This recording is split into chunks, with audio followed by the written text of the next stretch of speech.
Sean Zattel, FightHype.com, here with the best strength and conditioning coach in boxing, What's Coach up, everybody? Wade. What's going on? Larry Wade. Hey, Larry, getting ready to go back to war with Badou. Yes, sir. Had almost a year off. Yes, sir. How do you think if he was 100% for when he won the title and then when he fought Stevenson, and what's he now? You know what? I think he's even more mainly because his mental game is different. You know, you got a guy who has the experience and the knowledge of fighting at the world, class level, being a 2-division world champion.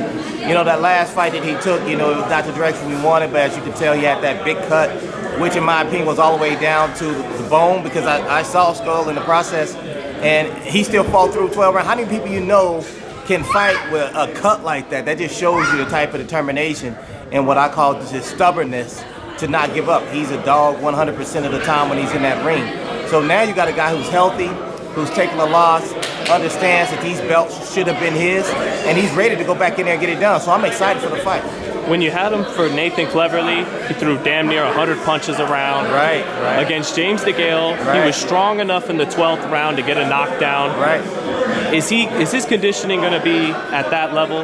Well, if we go to the DeGale fight, he threw over 100 punches in that fight in the 12th round. Right. A lot of people didn't know that. And then you go to the Cleverly fight, he threw around 88 punches average, which is way above, the light heavyweight average. And now he comes in with more experience and even more focus. So I don't see him throwing any less. I see him throwing equally, if not more, because he wants it. The guy that's in front of him, but of course, they always say styles make fights. Mm-hmm. Well, you can guarantee Badou's style fits for this fight. So he's going to definitely go in, do the job. He's going to definitely make his feet work, make his hands work. And the guy that he's in front of is going to have to be prepared for that day.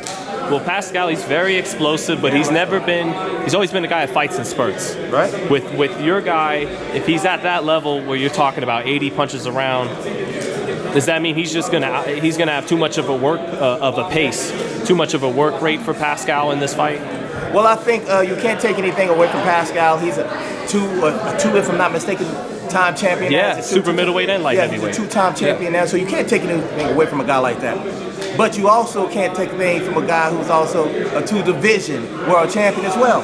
So you guarantee when that fight starts, Pascal's going to have to be able to take advantage of those moments, because if he goes soft or he fails in those flurries that he has, he's got to deal with that downtime that Badou's going to be bringing the heat to him. Right.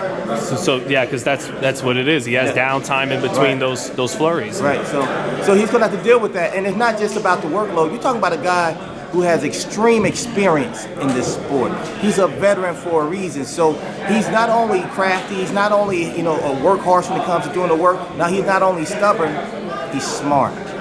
And that's what makes him a champion. That's what's going to make him a 3-division champion. You just worked with a guy who some people didn't know whether or not he would be past it, right? And Luis Ortiz. Right. But we know Sean Porter and Caleb Plant are fresh. Yes, they're other two marquee fighters you play. Does Badou look as fresh as those guys? Does he look like Ortiz did in camp? A guy he looks great. If you saw any of the video, or if he was here for the media day, I call him Young Jack. As a matter of fact, I call him Malik Jack, because Malik is his son.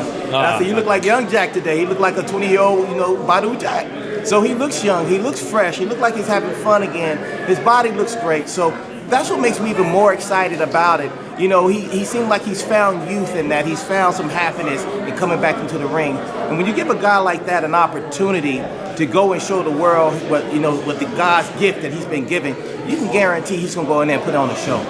We will see on the 20th. Yes, we will, and I'm excited for it.